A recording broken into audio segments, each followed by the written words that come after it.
In this video we will continue our chapter number 2 of class 8th science ਜਿੱਦਾਂ ਕਿ ਆਪਾਂ ਇੱਥੇ read out ਕਰ ਚੁੱਕੇ ਸੀ ਕਿ milk making of curd and bread ਤੁਹਾਡੇ ਮਾਈਕਰੋ ਆਰਗੇਨਿਜ਼ਮਸ ਤੋਂ ਕਿੱਦਾਂ ਪ੍ਰੋਡਿਊਸ ਕਰ ਸਕਦੇ ਆਪਾਂ ਜਾਂ ਕਿੱਦਾਂ ਪੋਸੀਬਲ ਹੁੰਦਾ ਹੈ। ਠੀਕ ਹੈ, ਲੈਕਟੋਬੀਅਸ ਐਂਡ ਰਾਈਜ਼ੋਬੀਅਮ ਆਪਾਂ ਬਾਰੇ ਗੱਲ ਕੀਤੀ ਸੀ, ਕੁਝ ਬੈਕਟੀਰੀਆਸ ਬਾਰੇ। ਅੱਜ ਐਕਟੀਵਿਟੀ 2.3 ਬਾਰੇ ਗੱਲ ਕਰਾਂਗੇ। ਟੇਕ 1.2 that is half kg of flour, ਆਟਾ ਜਾਂ ਮੈਦਾ ਦੋਨਾਂ ਵਿੱਚੋਂ ਕਿਹੜਾ ਮਰਜ਼ੀ ਲੈ ਸਕਦੇ। Add some sugar mix with the warm water. ਠੀਕ ਹੈ, ਥੋੜਾ ਜਿਹਾ ਆਪਾਂ ਆਟਾ ਲੈਣਾ, ਉਹਦੇ ਵਿੱਚ ਗਰਮ ਪਾਣੀ ਪਾਉਣਾ, ਥੋੜੀ ਜਿਹੀ ਸ਼ੂਗਰ ਪਾ ਦੇਣੀ ਉਹਦੇ ਵਿੱਚ। ਠੀਕ ਹੈ, add a small amount of yeast powder. ਠੀਕ ਹੈ, ਯੀਸਟ ਪਾਊਡਰ ਇੱਕ ਤੁਹਾਡੇ ਕੋਲ ਪਾਊਡਰ ਹੁੰਦਾ ਆ। ਠੀਕ ਹੈ, ਕੁਛ ਇਦਾਂ ਦਾ ਹੁੰਦਾ ਹੈ, ਇਦਾਂ ਦਾ ਤੁਸੀਂ ਦੇਖ ਸਕਦੇ ਆ ਯੀਸਟ ਬੇਕਰਸ, ਇਦਾਂ ਦਾ ਹੁੰਦਾ ਤੁਹਾਡੇ ਕੋਲ। ਠੀਕ ਹੈ, ਤੁਹਾਡੇ ਸਾਹਮਣੇ ਇਮੇजेस ਹੈ ਤੁਹਾਡੇ ਕੋਲ। then we have what do you observe after 2 hours, what did find the Doug raising। ਠੀਕ ਹੈ, ਆਪਾਂ ਕੀ ਦੇਖਾਂਗੇ, ਜਿਹੜਾ ਆਪਣਾ ਆਟਾ ਸੀ ਜਾਂ ਜਿਹੜਾ ਵੀ ਆਪਾਂ ਚੀਜ਼ ਬਣਾਈ ਸੀ ਆਟਾ ਜਾਂ ਮੈਦਾ, ਠੀਕ ਹੈ, ਉਹ ਤੁਹਾਡੇ ਕੋਲ ਕਾਫੀ ਰੇਜ਼ਡ ਹੋ ਗਿਆ ਹੋਊਗਾ। ਰੇਜ਼ਡ ਮੈਦਾ ਥੱਲੇ ਦੇਖੋ ਤੁਹਾਡੇ ਕੋਲ ਇਮੇਜ ਵੀ ਬਣੀ ਹੋਈ ਹੈ। Yeast produces rapidly and yeast reproduces rapidly and produces carbon dioxide during the respiration। ਠੀਕ ਹੈ, yeast ਕੀ ਹੁੰਦਾ ਆ, ਉਹ ਬਹੁਤ ਜਲਦੀ reproduce ਕਰਦਾ ਤੇ ਜਦੋਂ ਵੀ ਉਹ reproduce ਕਰਦਾ ਤੇ ਕਾਰਬਨ ਡਾਈਆਕਸਾਈਡ ਵੀ ਆਪਣੇ ਨਾਲ ਰਿਲੀਜ਼ ਕਰਦਾ ਆ। Bubbles of the gas fill with dough and increase its volume. ਠੀਕ ਹੈ, ਉਹਦੇ ਨਾਲ ਕੀ ਹੁੰਦਾ, ਜਿਹੜੀ ਬਬਲਸ ਹੁੰਦੇ ਆ ਗੈਸ ਦੇ, ਉਹ ਉਹਦੇ ਵਿੱਚ ਫਿਲ ਆਊਟ ਹੋ ਜਾਂਦੇ ਤੇ ਉਹਦਾ ਮੈਦਾ ਸੀ ਜਿਹੜਾ ਆਪਣੇ ਕੋਲ ਕਾਫੀ ਜ਼ਿਆਦਾ ਰੇਜ਼ਡ ਹੋ ਜਾਂਦਾ, ਕਾਫੀ ਜ਼ਿਆਦਾ ਫੁੱਲ ਜਾਂਦਾ ਹੈ। ਠੀਕ ਹੈ, this is the basis of the use of yeast in baking industry for making breads, pastries and cakes। ਠੀਕ ਹੈ, ਜਿਹੜਾ ਆਪਣਾ yeast ਹੈ, ਇੱਥੇ ਉੱਪਰ ਦੇਖ ਸਕਦੇ ਕਿ ਆਪਣੀ ਬੇਕਰੀ ਇੰਡਸਟਰੀ ਦੇ ਵਿੱਚ ਕਿੱਦਾਂ ਯੂਜ਼ ਹੁੰਦਾ ਪਿਆ। ਬ੍ਰੈਡ ਬਣਾਉਣ ਦੇ ਵਿੱਚ, ਪੇਸਟਰੀਜ਼ ਬਣਾਉਣ ਦੇ ਵਿੱਚ, ਕੇਕ ਬਣਾਉਣ ਦੇ ਵਿੱਚ ਆਪਾਂ yeast ਹੀ ਯੂਜ਼ ਕਰਦੇ ਹਾਂ, ਜਿਹੜਾ ਇੱਕ ਮਾਈਕਰੋ ਆਰਗੇਨਿਜ਼ਮ ਹੈ। ਪਿੱਛੇ ਆਪਾਂ ਪੜ੍ਹ ਕੇ ਆਏ ਸੀ ਕਿ ਕਰਡ ਆਪਣੇ ਕੋਲ ਕਿੱਦਾਂ ਬਣਦਾ, ਹੁਣ ਆਪਾਂ ਦੇਖਿਆ ਕਿ ਬ੍ਰੈਡ, ਪੇਸਟਰੀਜ਼ ਐਂਡ ਕੇਕਸ ਕਿੱਦਾਂ ਬਣਦੇ, ਮਾਈਕਰੋ ਆਰਗੇਨਿਜ਼ਮਸ ਤੋਂ ਹੀ ਸਾਰਾ ਕੁਝ ਪ੍ਰੋਡਿਊਸ ਹੁੰਦਾ ਪਿਆ ਹੈ। ਠੀਕ ਹੈ, commercial use of microorganisms, microorganisms are used for the large scale production of alcohol, wine and acetic acid। ਠੀਕ ਹੈ, ਜਿਹੜਾ ਮਾਈਕਰੋ ਆਰਗੇਨਿਜ਼ਮ ਹੁੰਦੀ ਹੈ ਉਹ ਬਹੁਤ ਜ਼ਿਆਦਾ ਪ੍ਰੋਡਕਸ਼ਨ ਦੇ ਵਿੱਚ ਹੈਲਪ ਕਰਦੇ, alcohol, wine and acetic acid, vinegar ਜਿਹਨੂੰ ਆਪਾਂ ਕਹੀਦਾ। ਠੀਕ ਹੈ, yeast is use for commercial production of alcohol and wine. ਠੀਕ ਹੈ, ਜਿਹੜਾ ਆਪਣੇ ਕੋਲ ਯੀਸਟ ਹੁੰਦਾ ਆ ਉਹ ਆਪਾਂ ਬਹੁਤ ਜ਼ਿਆਦਾ ਯੂਜ਼ ਕਰਦੇ ਆ ਕਮਰਸ਼ੀਅਲੀ ਅਲਕੋਹਲ ਤੇ ਵਾਈਨ ਬਣਾਉਣ ਲਈ। ਠੀਕ ਹੈ, ਜਿੰਨੀਆਂ ਉੱਦਾਂ ਆਪਾਂ ਕਹੀਏ ਸ਼ਰਾਬ ਜਿੰਨੀ ਬਣਦੀ ਹੈ ਉਹ ਯੀਸਟ ਤੋਂ ਹੀ ਬਣਦੀ ਹੈ। For this purpose yeast is grown on a natural sugars present in a grains like barley, wheat, rice, crushed fruits juices etcetera. ਠੀਕ ਹੈ, ਫॉर ਦਿਸ ਪਰਪਸ ਜਿਹੜੇ ਇਸ ਚੀਜ਼ ਲਈ ਆਪਾਂ ਜਿਹੜੇ ਨੈਚੁਰਲ ਸ਼ੂਗਰ ਦੇ ਵਿੱਚ ਪ੍ਰੈਜ਼ੈਂਟ ਹੁੰਦੇ, that is barley, wheat, rice, ਉਹਨਾਂ ਦੇ ਵਿੱਚ ਇਹਨਾਂ ਨੂੰ ਐਡ ਆਨ ਕਰ ਦਿੱਤਾ ਜਾਂਦਾ। ਇੱਕ ਐਕਟੀਵਿਟੀ ਹੈ, ਦੇਖੋ activity number 2.4, take a 500 millilitre of beaker filled up to 3/4 of with water. ਠੀਕ ਹੈ, 500 ਮਿਲੀਲੀਟਰ ਦਾ ਇੱਕ ਬੀਕਰ ਲੈਣਾ ਆਪਾਂ। ਠੀਕ ਹੈ, ਉਹਦੇ ਵਿੱਚ ਆਪਾਂ 3/4 ਉਹਦਾ ਪਾਣੀ ਭਰ ਦੇਣਾ। ਉਹਦੇ ਵਿੱਚ dissolve 2-3 ਟੀਸਪੂਨਸ of sugar in it. ਠੀਕ ਹੈ, ਉਹਦੇ ਵਿੱਚ 2 ਜਾਂ 3 ਚਮਚੇ ਆਪਾਂ ਖੰਡ ਦੇ ਐਡ ਕਰ ਦੇਣੇ। ਐਡ ਹਾਫ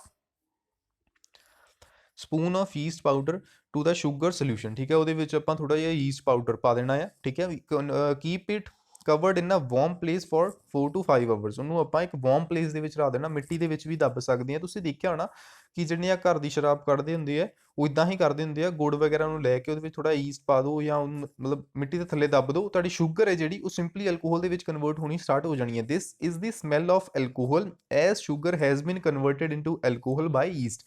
ਇਹਦੇ ਵਿੱਚ ਕੀ ਆਪਾਂ ਦੇਖ ਸਕਦੇ, ਜਿਹੜਾ ਐਲਕੋਹਲ ਸੀ ਆਪਣਾ ਉਹ ਕਨਵਰਟ ਹੋਣਾ ਸਟਾਰਟ ਹੋ ਚੁੱਕਾ ਆ ਤੁਹਾਡੇ ਈਸਟ ਦੇ ਵਿੱਚ। ਤੇ ਇਸ ਪ੍ਰੋਸੈਸ ਨੂੰ ਕਹੀਦਾ ਹੈ, ਕੀ ਕਹੀਦਾ, ਪਰ ਕਾਫੀ ਇੰਪੋਰਟੈਂਟ ਕੁਐਸਚਨ ਹੈ ਇੱਥੋਂ। This process of conversion of sugar into alcohol is known as the fermentation. ਠੀਕ ਹੈ, ਜਿਹੜਾ ਪ੍ਰੋਸੈਸ ਹੈ ਆਪਣਾ ਸ਼ੂਗਰ ਤੋਂ ਅਲਕੋਹਲ ਦੇ ਵਿੱਚ ਕਨਵਰਟ ਕਰਨਾ, ਠੀਕ ਹੈ, that is your called is fermentation.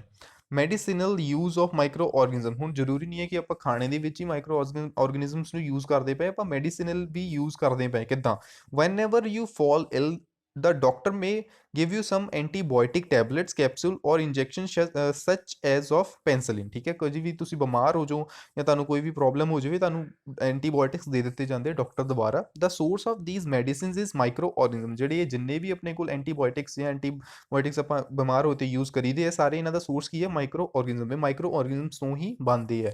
These medicines kill or stop the growth of the disease causing micro organism. ਇਹ ਸਾਰਾ ਕੀ ਕਰਦੇ ਆ, ਜਿੰਨੇ ਵੀ ਮਾਈਕਰੋ ਆਰਗੇਨਿਜ਼ਮ ਜਿਹੜੇ ਡਿਜ਼ੀਜ਼ ਕੌਜ਼ਿੰਗ ਹੈ, ਆਪਣੀ ਬੋਡੀ ਨੂੰ ਹਾਰਮ ਪਹੁੰਚਾਉਂਦੇ ਪਏ ਆ, ਉਹਨਾਂ ਨੂੰ ਮਾਰ ਦਿੰਦੇ ਆ। ਸੱਚ ਮੈਡੀਸਿਨਸ ਆਰ ਕਾਲਡ ਐਂਟੀਬਾਇਓਟਿਕਸ। ਇਹਨਾਂ ਨੂੰ ਆਪਾਂ ਐਂਟੀਬਾਇਓਟਿਕਸ ਕਹਿੰਦੇ ਆ। ਇਹਦੀ ਡੈਫੀਨੇਸ਼ਨ ਪੁੱਛ ਸਕਦੇ ਤੁਹਾਨੂੰ, what is antibiotics.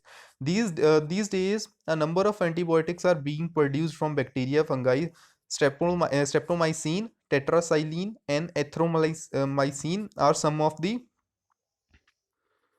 commonly known antibiotics which are made from fungi and bacteria ठीक है ਮੋਸਟਲੀ ਇਹ ਜਿਹੜੇ ਕੁਝ ਐਗਜ਼ਾਮਪਲਸ ਸਾਨੂੰ ਦਿੱਤੀਆਂ ਗਈਆਂ ਫੰਜਾਈ ਤੇ ਬੈਕਟੀਰੀਆ ਤੋਂ ਬਣਾਉਂਦੇ ਪਏ ਐਗਜ਼ਾਮਪਲਸ ਪੁੱਛ ਸਕਦੇ ਇਹਨਾਂ ਦੇ ਨਾਮ ਪੁੱਛ ਸਕਦੇ ਸਟ੍ਰੈਪਟੋਮਾਈਸਿਨ ਜਿਹੜਾ ਵੀ ਨਾਮ ਦਿੱਤੇ ਹੋਏ ਸੀ ਦਾ antibiotics are manufactured by growing specific microorganisms and used to cure variety of disease ਠੀਕ ਹੈ ਐਂਟੀਬਾਇਓਟਿਕਸ ਨੂੰ ਆਪਾਂ ਕਾਫੀ ਜਗ੍ਹਾ ਯੂਜ਼ ਕਰਕੇ ਆਪਣੇ ਡਿਜ਼ੀਜ਼ਸ ਨੂੰ ਕਿਉਰ ਕਰਦੇ ਪਏ ਹਾਂ ਤਾਂ antibiotics are even mixed with the feed of livestock and poultry to check the microbial infection in animals ਠੀਕ ਹੈ ਇਹ ਜ਼ਰੂਰੀ ਨਹੀਂ ਹੈ ਕਿ ਹਿਊਮਨਸ ਦੇ ਉੱਪਰ ਹੀ ਇਹਨਾਂ ਨੂੰ ਯੂਜ਼ ਕੀਤਾ ਜਾਂਦਾ ਐਜ਼ ਅ ਐਂਟੀਬਾਇਓਟਿਕ ਆਪਾਂ ਬਹੁਤ ਜਗ੍ਹਾ ਇਹਨਾਂ ਨੂੰ ਕੈਟਲ ਫਾਰਮਿੰਗ ਦੇ ਵਿੱਚ ਵੀ ਯੂਜ਼ ਕੀਤਾ ਜਾਂਦਾ ਜਿਹੜੇ ਮਤਲਬ ਆਪਣੇ ਕਾਓ ਵਗੈਰਾ ਹੁੰਦੀ ਇਹਨਾਂ ਨੂੰ ਵੀ ਦਿੱਤਾ ਜਾਂਦਾ ਐਂਟੀਬਾਇਓਟਿਕ ਸੋ ਦੈਟ ਕਿ ਉਹਨਾਂ ਦੀ ਇਨਫੈਕਸ਼ਨਸ ਵੀ ਦੂਰ ਹੋ ਸਕਣ ਦੇ are used to control many plant disease ਠੀਕ ਹੈ ਪਲਾਂਟਸ ਦੇ ਵਿੱਚ ਵੀ ਯੂਜ਼ ਹੁੰਦੇ ਆ ਪਲਾਂਟਸ ਨੂੰ ਵੀ ਕਈ ਵਾਰ ਡਿਜ਼ੀਜ਼ਸ ਲੱਗ ਜਾਂਦੀਆਂ ਠੀਕ ਹੈ ਵੈਕਸੀਨ ਹੁਣ ਆਪਾਂ ਗੱਲ ਕਰਾਂਗੇ what are a vaccine when a disease carrying microbe enters our body the body produce antibiotics to fight the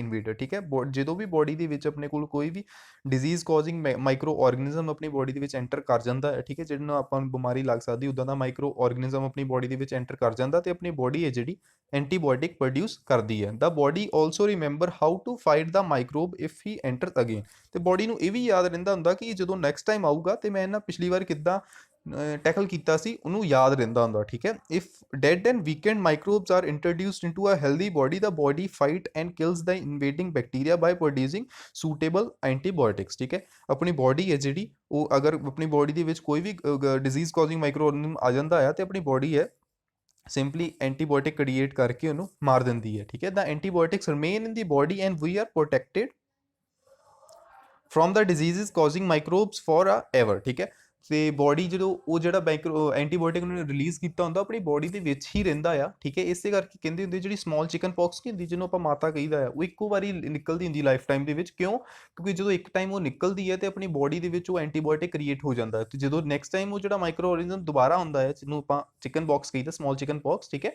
ਤੇ ਆਪਣੀ ਬੋਡੀ ਹੈ ਉਹਨੂੰ ਪਤਾ ਹੁੰਦਾ ਕਿ ਉਹਨੂੰ ਕਿੱਦਾਂ ਫਾਈਟ ਆਫ ਕਰਨਾ ਹੈ this is how a vaccine works several diseases including cholera tuberculosis smallpox hepatitis can be prevented by vaccination ਆਪਾਂ ਨੂੰ ਕੁਝ ਡਿਜ਼ੀਜ਼ਸ ਦੇ ਨਾਮ ਦੱਸਦੇ ਕਿ ਇਹਨਾਂ ਨੂੰ ਵੈਕਸੀਨੇਸ਼ਨ ਨਾਲ ਆਪਾਂ ਪ੍ਰੀਵੈਂਟ ਕਰ ਸਕਦੇ ਹਾਂ in your childhood you must have been injection to protect yourself against the several diseases can you prepare a list of these diseases most important ਜਿਹੜੀ ਮੋਸਟ ਕਾਮਨ ਐਗਜ਼ਾਮਪਲ ਆਪਾਂ ਕਹਿ ਸਕਦੇ ਹਾਂ ਪੋਲੀਓ ਦੀ ਠੀਕ ਹੈ ਉਹ ਡ੍ਰੌਪਸ ਨਹੀਂ ਬਣਾਉਂਦੇ ਹੁੰਦੇ ਆ ਠੀਕ ਹੈ ਉਹਦੀ ਬਾਰੇ ਗੱਲ ਕਰਦੇ ਪਏ ਕਿ ਉਹ ਛੋਟੇ ਹੁੰਦੇ ਵੀ ਪਿਲਾ ਦਿੱਤੀਆਂ ਜਾਂਦੀਆਂ ਸੋ ਦੈਟ ਕਿ ਬੱਚੇ ਨੂੰ ਕਦੇ ਵੀ ਆਪਣੀ ਲਾਈਫ ਟਾਈਮ ਦੇ ਵਿੱਚ ਪੋਲੀਓ ਨਾ ਹੋਵੇ ਠੀਕ ਹੈ It is essential to protect all the children against the diseases. Necessarily, vaccines are available in nearby hospitals. You might have seen advertisement on TV and newspaper regarding the protection of children against polio under the Pulse Polio program. ਉਹੀ ਹੈ ਜਿਹੜੀ ਆਪਾਂ ਹੁਣੇ ਗੱਲ ਕਰਕੇ ਹਟੇ ਸੀ pulse polio programme ਦੇ ਵਿੱਚ ਉਹੀ ਆਪਾਂ ਨੂੰ ਵੈਕਸੀਨੇਸ਼ਨ ਹੀ ਦਿੱਤੀ ਜਾਂਦੀ ਕਿ ਬੱਚੇ ਕਿਸੇ ਨੂੰ ਵੀ ਪੂਰੀ ਲਾਈਫ ਟਾਈਮ ਦੇ ਵਿੱਚ ਪ੍ਰੋਬਲਮ ਨਾ ਆਵੇ polio drops even given to children are actually a vaccine ਠੀਕ ਹੈ ਜਿਹੜੇ ਪੋਲੀਓਜ਼ ਹੁੰਦੇ ਆ ਉਹ ਇੱਕ ਵੈਕਸੀਨ ਹੀ ਹੈ ਜਿਹੜੀ ਮੈਂ ਹੁਣੇ ਗੱਲ ਕਰਕੇ ਹਟਿਆ ਸੀ the worldwide campaign against the smallpox has finally lead to its